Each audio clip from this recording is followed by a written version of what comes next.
హత్యలు, లైంగిక దాడులు, పంజా విసురుతున్న విషజ్వరాలు, వానలు పడి కొన్ని చోట్ల ప్రమాదకర స్థాయికి వరదలు, మరికొన్ని చోట్ల కరువు రాయలు, సుంకిసేల లాంటి నిర్వహణ వైఫల్యాలు, గురుకురాల్లో బిక్కుబిక్కుమంటున్న విద్యార్థులు, రోడ్డెక్కుతున్న నిరుద్యోగులు, దిక్కుతోచని స్థితిలో రైతాంగం, రగులుతున్న ఉద్యోగులు. ఇది రాష్ట్రంలో పరిస్థితి.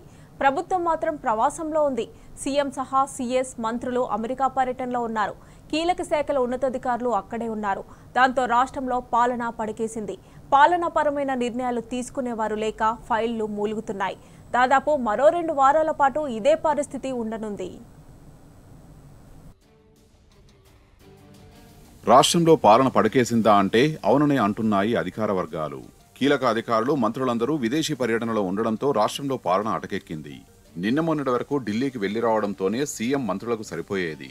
వారానికోసారి ముఖ్యమంత్రి, ఇతర మంత్రులు ఢిల్లీ పర్యటనలకు వెళ్లేవారు.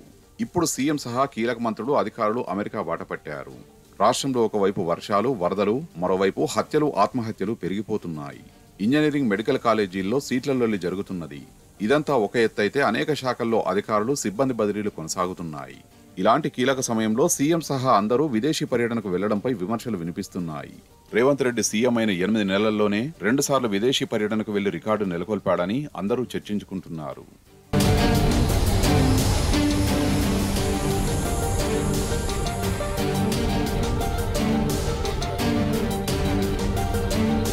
శాసనసభ సమావేశాలు ముగిసిన వెంటనే గత శనివారం ముఖ్యమంత్రి రేవంత్ రెడ్డి అమెరికాకు వెళ్లారు.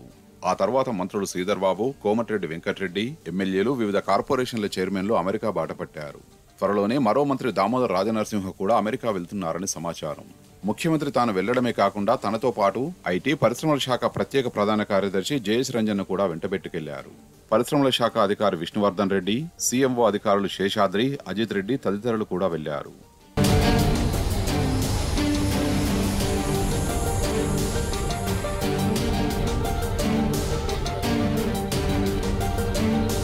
సాధారణంగా సీఎం, ప్రభుత్వ ప్రధాన కార్యదర్శి రాష్ట్రం దాటి ఒకేసారి వెళ్లడం ఉండదు.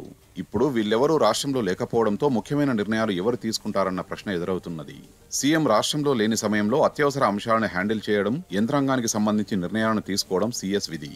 అయితే సీఎస్ కూడా లేకపోవడంతో రోజువారీగా చూడాల్సిన ఫైళ్లు, ఇవ్వాల్సిన సూచనలు, సమావేశాలు నిలిపివేశారు. ఇక సీఎస్ తర్వాత ఆర్థిక శాఖ ప్రత్యేక ప్రధాన కార్యదర్శి పోస్ట్ కీలకమైంది. ఆ అధికారి కూడా అందుబాటులో లేకపోవడంతో అటు సీఎస్ వద్ద, ఇటు ఆర్థిక శాఖలో అనేక ఫైళ్లు నిలిచిపోయినట్టు తెలుస్తోంది.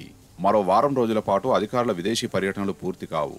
దాంతో వాళ్ళు వచ్చే వరకు ఇదే విధమైన పరిస్థితి ఉంటుందని సచివాలయ వర్గాలు చెబుతున్నాయి.